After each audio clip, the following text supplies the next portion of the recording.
everybody. Welcome to Narrative Live on a very special day. It's been a hell of a busy day if you've been following impeachment politics and congressional politics. And I'll give you as best a summary as I can tonight of everything that happened today. A little unvarnished look at all the events of a very, very busy news day. Tracy McElroy is not with us today. She's taking the night off, but she'll be back with us shortly. But let's begin with our top story of the day.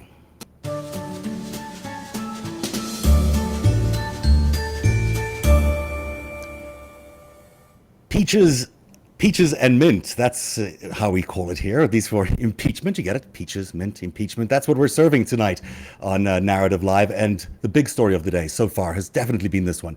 Donald Trump Jr.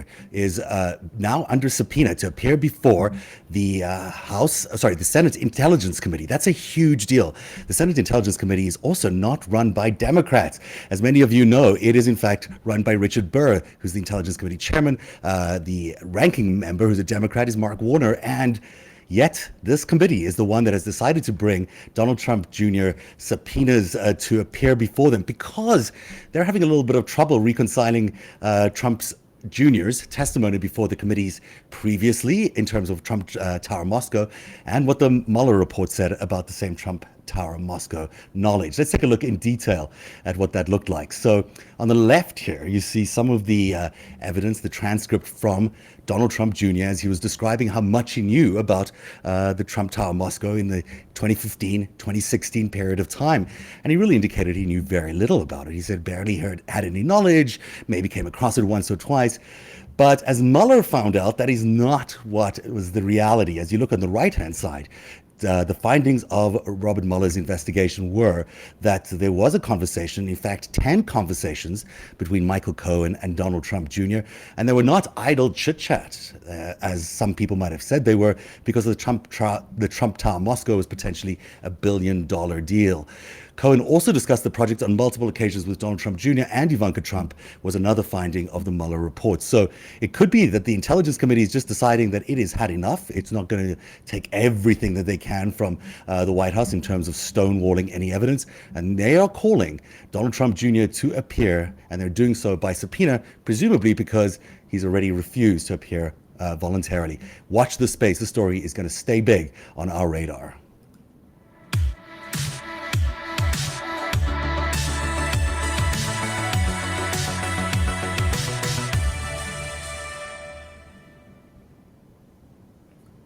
Mr. Chairman, there are 24 ayes and 16 noes. The ayes have it, and the committee report as amended is ordered reported favorably to the House. And just like that, that's how quickly we were plunged into a constitutional crisis today. Of course, the vote in front of the committee, the Judiciary Committee, headed there by Gerald Nadler of New York, was one to find that A.G. Barr was in contempt of the Congress because he's refused to hand over the full Mueller report, and he's also now refused to hand over anything else because just before that hearing started, the White House, through the Attorney General, invoked executive privilege over everything that the White House or that the committee might want to have from the White House, essentially saying that there is no oversight by the Congress of the White House, of the executive branch at all anymore.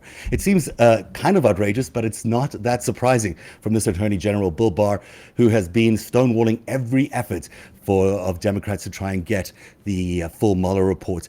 Now, earlier on, you might recall, he was meant to appear before the said committee. He refused to appear, and that's how we've landed up at this contempt citation. It's pretty rare. It doesn't happen very often. It happened to President Obama's Attorney General, and that was a big deal then, but it certainly wasn't as big a deal as this, because we're talking about collusion and conspiracy and obstruction, all those other things that the president would like to avoid us talking about. Now, earlier on, a few days ago, we spoke a little bit about the three amigos, as Nancy Pelosi might have them, who are special interest lobbyists inside the Trump executive and inside the GOP legislature. And those are the three, McConnell, Trump, and Barr, who we all know have special interest ties. We certainly know McConnell has special interest ties and dark money ties. He's described himself as the grim reaper of absolutely anything that happens through legislation-wise through the Congress this year. McConnell promises to kill it. Trump, we know, of course, has special interest ties. But Bill Barr, we know he's had special interest ties, but this many special interest ties? Let's go through some of the things that we've been able to find over the last few days about Bill Barr, who's quite an interesting character because, of course, he's been a very respected attorney general before this. Is not his first time as an attorney general. He's doing the job again this time. But this time, it looks like the puppet strings might be appearing a little bit more obviously. Now, on the show the other day, Tracy and I took you through this slide, which basically showed you how many ties Bill Barr has to Russia. In fact, his company that he used to be a counsel for, he used to be a lawyer for Kirkland and Ellis, they represent Oleg Deripaska, the oligarch from Russia. He also happens to be connected to Howard Lorber, the construction and development guy who's big supporter of Donald Trump. And he's got lots of assets in Deutsche Bank, which he'll receive plenty of if they are treated with some sort of, not treated as harshly as they could be by the Department of Justice. And then there's Alpha Bank, which Bill Barr himself represented. This is the Russian bank that is very, very close to Vladimir Putin. He too has ties to them because he represented them. So it's quite a smorgasbord of Russian connectivity there for Bill Barr. But it's not only in Russia that he's connected to special interests. Take a look at this. This is something we haven't shown you before. He is very, very, very connected to the Koch brothers, which, as you know, have an extensive array of congressmen, of ministers, of maybe even presidents who are tied to their purse strings and can get anything done. If you're really looking for the dictators in today's world, it might be these two, the Koch brothers. Now, the Koch brothers have this thing called ALEC. ALEC is, if you're a corporation and you want a bill signed or a bill passed, you go to ALEC. ALEC is basically a corporate bill mill. If you want a law passed and you're Verizon or you're AT&T, these guys will make it happen for you. They'll lobby, they'll create, they'll put it through, and you'll get your bill into law pretty quickly. Now, ALEC is a very powerful organization. And one of its major clients is Verizon. Now, that's important because this year, net neutrality continues to be a big issue. Will corporations take over the internet, or will the internet remain a public domain? This is a huge issue for so many people.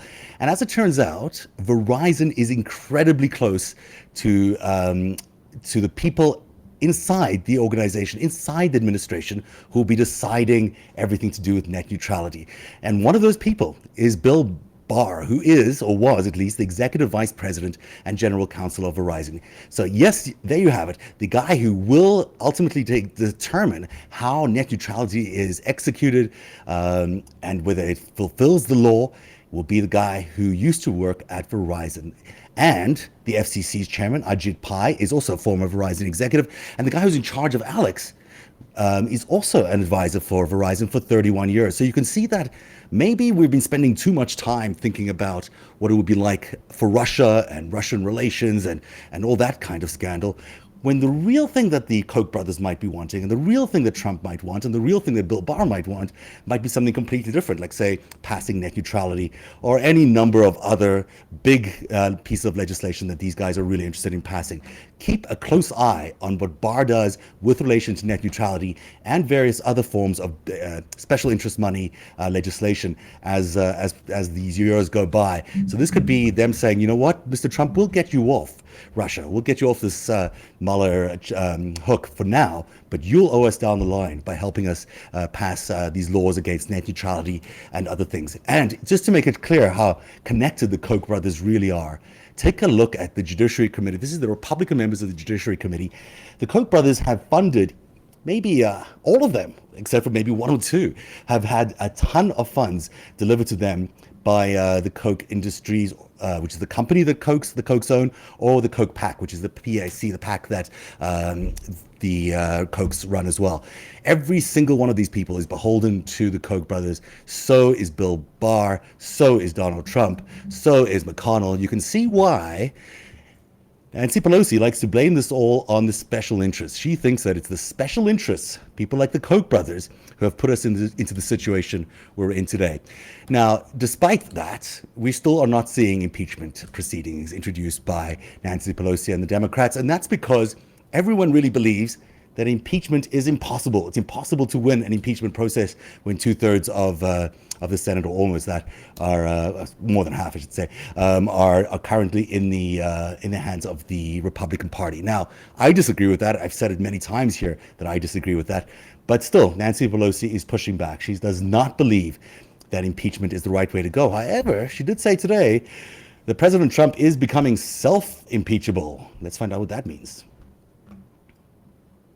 And I have said the president is wants to goad us into impeachment because that he knows, as do I, that's not a good thing for the country. Well, maybe he knows that, but he knows that I think that. Let's put it that way. He knows that I think that. But the point is that every single day, whether it's obstruction of having people come to the table with facts, ignoring subpoenas and the rest, every single day, the president is making a case. He's becoming self-impeachable in terms of some of the things that he is doing.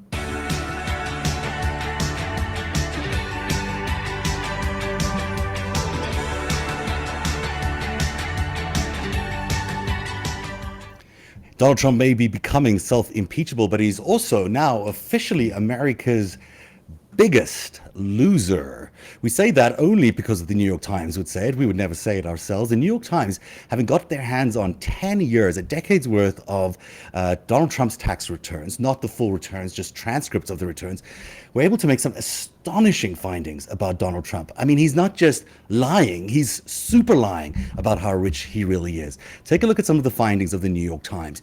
It says, firstly, that after researching these a decade's worth of tax returns, that he lost over $1 billion. $1 billion in the 90s and 80s was a lot more money than it is today. It's probably $2 billion, $3 billion today. It's just an astonishing amount to lose. And it's certainly a lot to be putting down on your tax returns. Now, the three big findings you can take away from the New York Times report. Firstly, in multiple years, Donald Trump appears to have lost more money than nearly any other individual taxpayer. Just let that register. That's why I'm calling him America's biggest loser. He appears to have lost more money than nearly any other individual taxpayer. In fact, he paid 0 federal income taxes for 8 of the 10 years. 8 out of 10 years, he did not pay any income taxes. And number 3, his interest income spiked in 1989 at $52.9 million. And no one can seem to identify exactly where that $52.9 million was. Now, if you have interest rate, if you ever see interest coming through your bank account or anywhere else you might have savings, if those things still exist, you'll know that those interest amounts are tiny, like minuscule, like a cent or two, maybe $1 or $2. It turns out that Donald Trump was able to, while still being bankrupt, get a $50 million interest payment, or so he claimed. Now, of course, the real origins of that money, the real origins of that $50 million could be far more interesting if they were investigated by the House committees, because they could possibly have come from Russia. We do know that there was a lot of interactions between Rybolovlev, one of the oligarchs from Russia, who bought that Palm Beach house from Donald Trump for an inflated amount. That kind of money is not going to be shown up as money from the Russian oligarchs. It might show up as interest payments or interest charges, as one does from time to time. Watch the story. This is not going away. Along with the New York's passage of the legislation to allow the Congresses to get the New York state taxes, this will be a big story to follow. And we have 2 more to tell you about.